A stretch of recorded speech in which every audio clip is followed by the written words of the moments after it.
যারা এই মুহূর্তে আমার লাইভ ভিডিও দেখছেন তাদের সকলকে সাদর আমন্ত্রণ। ঈদের শুভেচ্ছা জানিয়ে আমি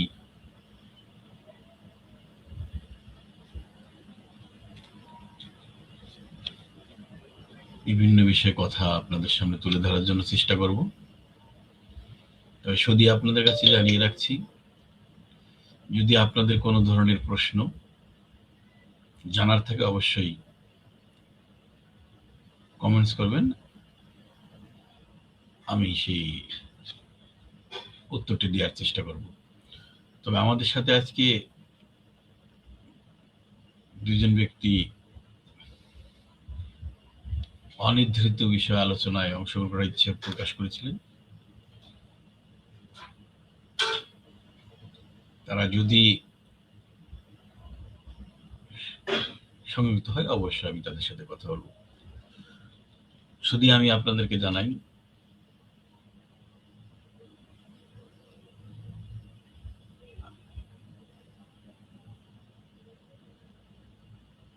আসলে আমি গত 21শে মে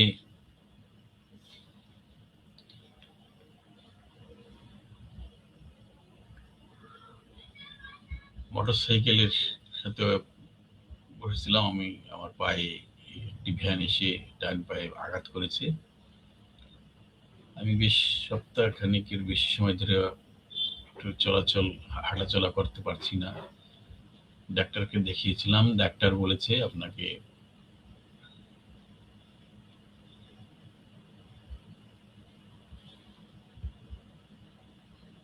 বিশ্রামে থাকতে হবে।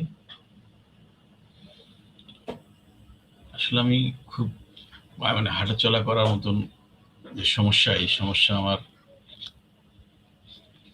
পায়ের জন্য আমি ভালো আঘাত পেয়েছি। আপনারা আমার জন্য দোয়া করবেন।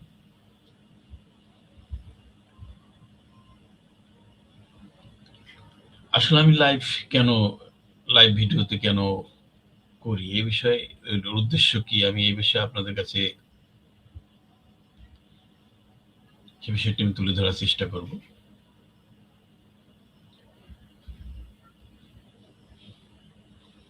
আমি লাইভ ভিডিওতে তাদেরকে তুলে ধরার চেষ্টা করি যারা সমাজের জন্য কিছু করছেন বা তার সমাজে কিছু করতে চান। এই সকল ব্যক্তিদেরকে নিয়ে তাদের প্রতিভাকে তুলে ধরার জন্য আমি লাইভে তাদের সাথে কথা বলার চেষ্টা করি। এছাড়া আমার কোনো উদ্দেশ্য নেই। আমি ইতিমধ্যে বেশ ৯-১০টি লাইভ শো করেছি। তার মধ্যে উল্লেখযোগ্য সৈয়দপুরের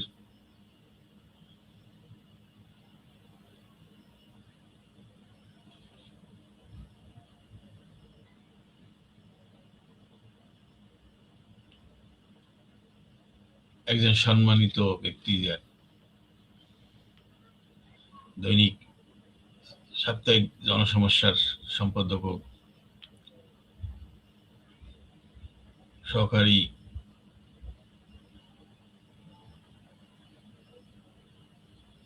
প্রভাষক জনাব শওকত হায়াতের সাথে কথা বলেছি। উল্লেখযোগ্য আরো বেশ উদয়মান উদ্যোক্তা, এদের সাথে আমি লাইভ শো করেছি। এই লাইভ শো করার উদ্দেশ্য হলো আমি আবারও আপনাদেরকে জানিয়ে রাখি বা বলছি, আমি দৈনিক আজকাল নিউজ পোর্টাল এর বার্তা সম্পাদক। আমি এর পাশাপাশি আমি সমাজের যে অনিয়ম বা কিছু যারা করতে চাচ্ছে সমাজের জন্য, তাদেরকে আমি উপস্থাপন করার চেষ্টা করি।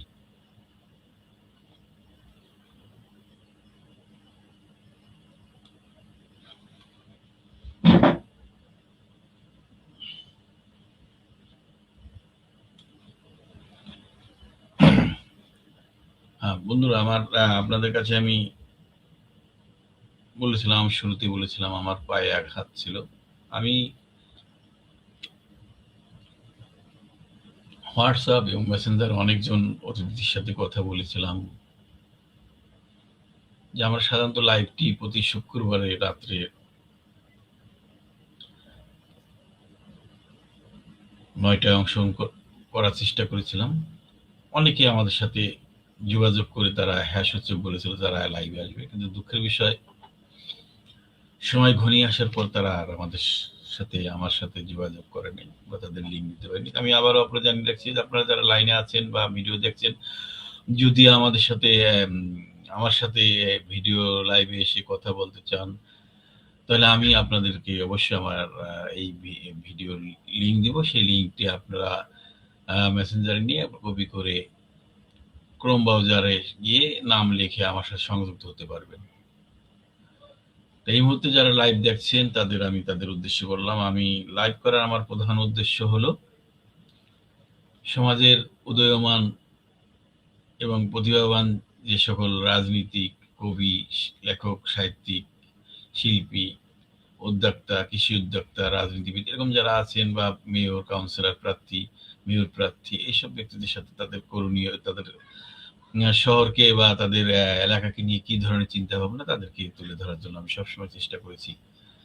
তো বন্ধুরা আমার, আপনাদেরকে আবারও জানিয়ে রেখে আমি লাইভটি করি, আপনাদের কাছে কিরকম লাগে আমি জানি না, তবে আমি আবারও আপনাদেরকে জানিয়ে রাখি যে যদি আপনাদের কোনো ধরনের প্রশ্ন বা কোনো কিছু জানার জন্য বা আগ্রহ থাকে, আমি বারে বারে আপনাদেরকে জানিয়ে রাখছি যে আজকের এই অনির্ধারিত বিষয়ে যদি আপনারা কেউ লাইভে অংশগ্রহণ করতে চান, তাহলে আপনারা কমেন্টস করুন, আমি লিঙ্ক দিয়ে দিব। লিঙ্কটা দিলে আপনারা আমার সাথে সংযোগ হতে পারবেন। তবে লিঙ্ক যদি চান তাহলে আমি লিঙ্কের নিয়ম আমি লাইভে বলে দিব, আপনারা সবাই লিঙ্কে আসতে পারবেন। তবে আমি যেটা বলছিলাম বন্ধুরা, আমার এই লাইভ করার উদ্দেশ্য হলো মানুষের যে কিছু কিছু ব্যক্তি আছে যে তার গোপনীয়ভাবে তারা অনেক ধরনের কাজ করে সমাজের জন্য, তারা কখনো তুলে ধরেন না বা সেরকম তুলে ধরার মতো সুযোগ না থাকার কারণে আমি তাদেরকে তুলে ধরার জন্য চেষ্টা করি। তা বন্ধুরা, গতকাল 28শে মেতে আমাদের ঈদুল আজহার হয়ে গেল, আজকে ঈদের দ্বিতীয় দিন। গতকাল আমরা যে একটা ঘটনা, আমি যে মাঠে নামাজ ইচ্ছাকরিণী মাঠে নামাজ আদায় করতে গেছিলাম, কিন্তু নামাজের সময় দেখলাম আমার এই জীবনের প্রথম আমরা বৃষ্টিতে ভিজে আমরা ঈদের জামাত করেছি। এছাড়া আমাদের গত রমজানের ঈদেও কিন্তু আমরা মাঠের নামাজ আদায় করতে পারিনি, মসজিদে আদায় করেছিলাম। আপনারা কে কে কোথায় নামাজ আদায় করেছেন বা আমরা ঠিক জানি না। আমি সাম্প্রদায়িক কিছু ঘটনা নিয়ে আমি আপনাদের সামনে আলোকপাত করব। যদি ঘটনা আলোকপাতের সাথে সংযুক্ত হতে চান তাহলে কমেন্টস করবেন, আমি সেই কমেন্টসের মাধ্যমে আপনাদের উত্তর দিব। বা যদি কেউ যদি সরাসরি ভিডিও লাইভে এসে আমার সাথে কথা বলতে চান, তাকেও আমি লিঙ্ক দিয়ে দিব। সেই লিঙ্ক দিলে আপনারা কথা বলতে পারবেন। আপনারা যারা দেখছেন এই মুহূর্তে, তাদের সকলকে আমার এই আলোচনা স্বাগত জানাই। তো বন্ধুরা আমার, আপনাদেরকে আমি বলছিলাম যে আমার জীবনের অনির্ধারিত বিষয় আলোচনা। আমার জীবনে 48টি ঈদ, অর্থাৎ 96টি ঈদ আমি করেছি। 96টি ঈদে আমার শিশুকালের ঈদ, মধ্য কিশোরকালের ঈদ এবং এই বয়সের ঈদগুলো আমরা কিরকম করেছি, কিরকম আনন্দ ছিল। আমাদের লাইভে যাদের দেখছেন তাদেরকে আমরা ধন্যবাদ জানাবো যে আমার এই লাইভটি আপনাদের কিরকম লাগে। বিভিন্ন জনকে নিয়ে আমরা কথা বলি। আমাদের আপনাদের সাথে আমি একটি সাম্প্রতিক কিছু ঘটনা আমি তুলে ধরবো বা কথা আলোচনা করব। বন্ধুরা আমার, গত কয়েকদিন আগে আমি সৈয়দপুর রিপোর্টার্স ইউনিটির যে একটি অনাকাঙ্ক্ষিত ঘটনা ঘটেছে, সবাই দুর্বৃত্তদের দ্বারা ভাঙচুর হয়েছে, আমরা মর্মাহত হয়েছি। আসলে আমরা রিপোর্টার্স ইউনিটিটা গঠন করেছি সাংবাদিকদের একটি সংগঠন। সেই সংগঠনে সন্ত্রাস কর্তৃক ভাঙচুর হয়েছে। আমরা এ বিষয়ে প্রশাসনের কাছে বিচার দাবি করেছিলাম। আমি তারপরে আপনার এই যে একটি ইদানিং আমাদের যে মরণ আমি যে মরণ বিধি যে এই আপনার মাদক, এই মাদকের বিষয়ে আমরা এর আগে একটি আলোচনা করেছিলাম একজন গেস্টের সাথে। সেই মাদকের ইদানিং মাদক যেভাবে বৃদ্ধি পেয়েছে, প্রায় আমার কাছে অনেকে অনেক ধরনের অভিযোগ করেন এই মাদক আক্রান্ত যারা, তারা পয়সার অভাবে অনেক সময় এলাকায়, বিভিন্ন এলাকায় বিশেষ করে বিদ্যুতের তার চুরি করছে, তারগুলো চুরি হচ্ছে। এইগুলো কিন্তু সামাজিক যে একটা অবক্ষয়, এই ব্যাপারে আমাদের প্রশাসনকে এবং আমাদের সকলকে একটু সচেতন হতে হবে। তারপরে আমাদের গতকালকে কোরবানি ঈদ চলে গেল। এই ঈদের পরে আপনারা কিন্তু এখন পর্যন্ত সৈয়দপুরের যে গরু জবাই করেছে তার বর্জ্য যেখানে সেখানে এখনো পড়ে আছে। পৌরসভার থেকে এখন পর্যন্ত এরকম উদ্যোগ দেখা দেয়নি, এবং আমরা সবচেয়ে দেখেছি, আমরা এর আগে কয়েকটি ঈদে দেখেছিলাম যে কুরবানি ঈদের পরে বা পরের দিন পৌরসভার কর্তৃক ব্লিচিং পাউডার দিয়ে এলাকায় ছিটানো হতো, কিন্তু এরকম আমাদের চোখে এখনো পড়েনি এর একটি ঘটনা। তারপরে আমরা যে যে ঈদগুলো আমাদের চলে গেল, যে ঈদের আজকে দ্বিতীয় দিন, এই দ্বিতীয় দিনে অনেকজন অনেকভাবে আপনার রাস্তাঘাটে ঘোরাফেরা করছেন, আত্মীয় স্বজনের বাড়ি যাচ্ছেন, পরিবার পরিজনকে নিয়ে ছেলে মেয়েকে নিয়ে রাস্তায় বেরিয়েছেন। আমি এই জন্য আপনাদেরকে কথাটি বলছি। বন্ধুরা আমার, আমি একটি ঘটনা আবার বলবো। আমি শুরুতে বলেছিলাম যে আমি গত 21শে মে সৈয়দপুর বাউস্ট বিশ্ববিদ্যালয় সামনে আমি নিরাপত্তার সাথে মোটরসাইকেলে আমার এক সাংবাদিক বন্ধুর সাথে যাচ্ছিলাম। আমি মোটরসাইকেলের পিছিয়ে বসেছিলাম। হঠাৎ করে একটি ভ্যান এসে আমার ডান পায়ে মেরে দেয়। আমার এই ডান পায়ে প্রচুর আঘাত পেয়েছি। আমি এই কথাটা আপনাদের কাছে এই জন্য বললাম যে আমরা কিন্তু সকলে রিক্সাওয়ালা, ভ্যানওয়ালা, অটোওয়ালা যারা থাকে তাদেরকে আমরা সমাজের সবাইকে বলি তারা গরিব মানুষ। আসলে সেদিনকার সেই ঘটনাটি আমি দেখলাম, আমরা দুইজন মানুষকে মেরে ভ্যানওয়ালা চলে গেল। কিছু দূর যেয়ে সে বেচারা ভ্যানওয়ালা, আমরা যে দুইজন লোক মাটিতে পড়ে পাকা রাস্তায় পড়ে আছি, তারা এসে আমাদেরকে ধরলো না। অবশ্য বাউস্টের দুইটি শিক্ষার্থী ছাত্র এসে আমাদেরকে তুলে ধরছিল। সেই ছাত্র আমাদেরকে যথেষ্ট সহযোগিতা করেছে, আমাকে এবং আমার সাথে যে সহপাঠী ছিলেন তাকে। এই সহপাঠী অবশ্য তেমন একটা আঘাত পাইনি, আমি প্রচন্ড আঘাত পেয়েছিলাম। এই জন্য আপনাদেরকে বললাম যে ঈদকে সামনে রেখে আপনার বেপরোয়াভাবে মোটরসাইকেল বা পরিবার পরিজনকে নিয়ে আপনার রাস্তায় চলাচলের সময় অবশ্যই সাবধানভাবে যাতায়াত করবেন। কারণ যে কোনো সময় ঘটতে পারে যে কোনো দুর্ঘটনা। এই দুর্ঘটনা থেকে আমাদেরকে সবসময় সাবধান থাকতে হবে। কারণ আপনি যতই সতর্কতার সাথে মোটর চালান না কেন, কিন্তু আপনার এই বিপক্ষের পাশ থেকে যে মোটরসাইকেল, সে কিন্তু সতর্ক নয়, সে বেপরোয়াভাবে মোটরসাইকেল চালিয়ে, অটো বা ভ্যান চালিয়ে সে আপনার গায়ে লাগিয়ে দেবে, আপনার দুর্ঘটনা ঘটবে। এই দুর্ঘটনার সাবধান থাকার জন্য আমি আপনাদেরকে অনুরোধ করবো যাতে আপনারা ঈদের আনন্দ যাতে মলিন না হয়, এই জন্য আপনারা অবশ্যই রাস্তায় চলাচলের সময় খুব সাবধানে চলাফেরা করবেন। এটাই আমার অনুরোধ থাকলো। যদি আপনাদের কারো কোনো ধরনের প্রশ্ন বা বলার থাকে আপনারা অবশ্যই বলবেন, জানবেন। যে আমি বলেছিলাম যে ঈদের সামনে আমরা অনেক আমার সাথে আজকের এই অনির্ধারিত বিষয়ে আলোচনায় অংশগ্রহণ করার কথা ছিল, তারা হয়তো এখনো আসতে পারেনি বা অংশগ্রহণ করতে পারেনি বলে আমি আন্তরিকভাবে দুঃখিত।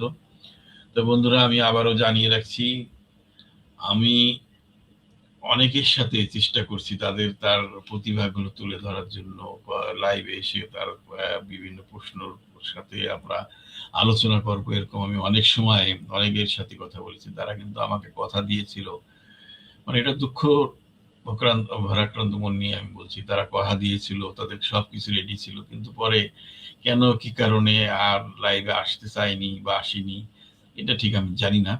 কারণ এরকম ধরনের প্রশ্ন আমি কারো সাথে করিনি, বা সে যে বিব্রত হয় বা সমাজ বা রাষ্ট্র তার কাছে তার কাছে ছোট হয়, এরকম ধরনের কথা কখনো আমি বলিনি।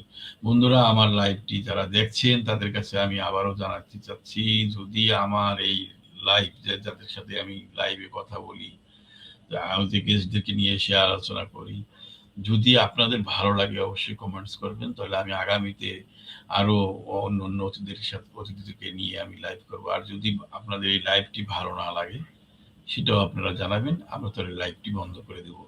কারণ আমি আবারও বলছি বন্ধুরা, আমি যেহেতু পত্রিকায় সম্পাদনার কাজ করি, সম্পাদনার পাশাপাশি আমার খুব আমি চাই যে সমাজে যারা কিছু করতে চাচ্ছে, সমাজের জন্য কিছু করছে, সমাজের ভালো করছে, যেরকম সে যে শ্রেণী পেশারের লোক, তার মহৎ উদ্দেশ্যগুলো আমি লাইভে তুলে ধরার জন্য আমি সার্বক্ষণিক চেষ্টা করি। এছাড়া আমার কোনো উদ্দেশ্য ছিল না এবং নাই। এতে যদি আপনারা মনে করেন, যদি আপনারা এই লাইভের মাধ্যমে, যদি আবারও বলছি, যদি আমি বারে বারে অনুরোধ করছি, যদি আপনারা কেউ এই লাইভে এসে আমাদের এই ভিডিও লাইভে এসে সংযুক্ত হতে চান আগামীতে, তখন আমরা অবশ্যই আমরা এই লাইভ ভিডিওতে আপনাদের সাথে কথা বলবো।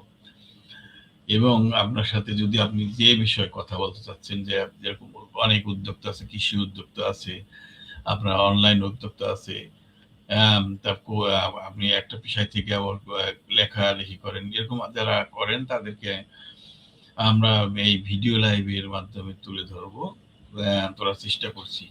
এই অনুষ্ঠানটা যদি আপনাদের ভালো লেগে থাকে অবশ্যই আপনারা আমাদেরকে আমাকে উৎসাহ দিবেন। আর যদি ভালো না লাগে অবশ্যই কমেন্টসে জানাবেন, আমি এই লাইভ ভিডিও বন্ধ করে দিব। কারণ বন্ধুরা আমার, আপনারা যেসব প্রিয় দর্শকরা আমার এই লাইভগুলো দেখেন, যদি আপনাদের কাছে এই প্রশ্ন যদি ভালো লাগে লাইভটি, অবশ্যই আমাকে পরামর্শ দিবেন। লাইভটি কোথায় ত্রুটি আছে, কি ধরনের ত্রুটি আছে, ত্রুটিগুলো সংশোধনী করার জন্য আমি চেষ্টা করব। তবে আমি আবারও জানিয়ে রাখি বন্ধুরা আমার, আমি আজকে গেস্টদের সাথে বিষয়ভিত্তিক আলোচনা করতে চাইনি, অনির্ধারিত বিষয়ভিত্তিক নিয়ে কথা বলতে চেয়েছিলাম। ২ জন গেস্ট আমাদের সাথে আজকে লাইভে আলোচনার কথা ছিল, তারা আসতে পারেনি বলে আমি আন্তরিকভাবে দুঃখিত। তবে এই লাইভটি আমি প্রতি শুক্রবারে যদি গেস্টরা আগ্রহ হয়, আমি আপনাদের সামনে তাদেরকে তুলে ধরার চেষ্টা করব এবং তাদের সাথে বিস্তারিত আলোচনা করব। যদি আপনারা যারা এই মুহূর্তে যারা আমার লাইভটি দেখছেন, যদি লাইভ যারা দেখছেন তারা যদি কেউ আমাদের এই আলোচনায় বিভিন্ন বিষয়ে আলোচনা করার বিষয়ে যদি আপনি অংশগ্রহণ করতে চান, তাহলে আপনি অবশ্যই লিঙ্ক আমার মেসেঞ্জারে কল দিন, আমি আপনাদের সাথে সংযোগ করে আপনি আমার এই লাইভে নিতে পারি। আর যদি আপনি মনে করেন যে আগামীতে আপনি যে বিষয়ে কাজ করেন, বা আমি আবারও বলে রাখছি, আপনারা যে বিষয়ে কাজ করেন সেই বিষয় সে যেই ধরনের হোক, উদ্যোক্তা, কবি, লেখক, গায়ক, সমাজসেবক, রাজনীতিবিদ, মেয়র প্রার্থী, কাউন্সিলর প্রার্থী, এই জাতীয় যারা আছেন, বা যারা একটি পেশায় সরকারি বা বেসরকারি পেশায় জড়িত আছেন, কোম্পানিতে চাকরি করেন, কিন্তু এর পিছনে একটি এমন কিছু কাজ করেন সমাজের জন্য, লেখনী করেন, কবিতা লেখেন, গল্প লেখেন ইত্যাদি, তারা তাদেরকে তুলে ধরার জন্য তাদের এই আমার এই পিয়াসটি, এই চেষ্টা। তবে বন্ধুরা আমার, আপনাদের কাছে অনুরোধ থাকবে, আমি আবারও বলছি যে আমি বেশ কিছুদিন ধরে আমার পায়ে আঘাত থাকার জন্য আমাকে ডাক্তার বিশ্রামে থাকতে বলেছিল। আমি বিশ্রামে আছি। যদি আগামীতে কেউ যদি আপনারা লাইভে আসতে চান অবশ্যই আমাকে জানাবেন, আমি আপনাদের সাথে কিভাবে লাইভে আসতে হবে, কি ধরনের প্রশ্ন করবো আমি আপনাদেরকে জানাবো। তো অনেক কথা বলার ছিল। আজকে এই ঈদের দ্বিতীয় দিন, এমন কোনো কথা আমরা বলবো না যাতে আপনারা কষ্ট পান বা দুঃখ পান। তো আপনাদের কাছে অনুরোধ থাকবে, আপনারা সাবধানে সুন্দরভাবে ঈদের আনন্দ ভাগাভাগি করবেন। আজকের এই কথাবার্তার মাধ্যমে যদি আমি কোনো ধরনের ভুল ত্রুটি বা খারাপ কিছু বলে থাকি, ক্ষমার দৃষ্টি রাখবেন। তবে আবারও আপনাদেরকে জানিয়ে রাখি, আমার এই লাইভে ভিডিও করার প্রধান উদ্দেশ্য হলো উদীয়মান এবং যারা উদীয়মান ব্যক্তি, যারা সমাজের জন্য কিছু করতে চান, করছেন, জনসেবা, মানব সেবা, যেকোনো ধরনের মাদক বিরোধী ইত্যাদি, রাজনীতিবিদ, কাউন্সিলর প্রার্থী, মেয়র প্রার্থী ইত্যাদি যারা আহ, আগ্রহ আছেন এই লাইভ ভিডিওতে, অবশ্যই আমাকে জানাবেন। আমি তাদের সাথে যোগাযোগ করে প্রতি শুক্রবার রাত ৯টায় আমরা এই অনুষ্ঠানটি করে থাকি। আবারও আমি জানিয়ে রাখছি, আমাদের এই অনুষ্ঠানটা যদি আপনাদের ভালো লাগে অবশ্যই আপনি জানাবেন। আজকের মতো এখানে বিদায় নেই। ভালো থাকবেন। খোদা হাফেজ। আসসালামু আলাইকুম।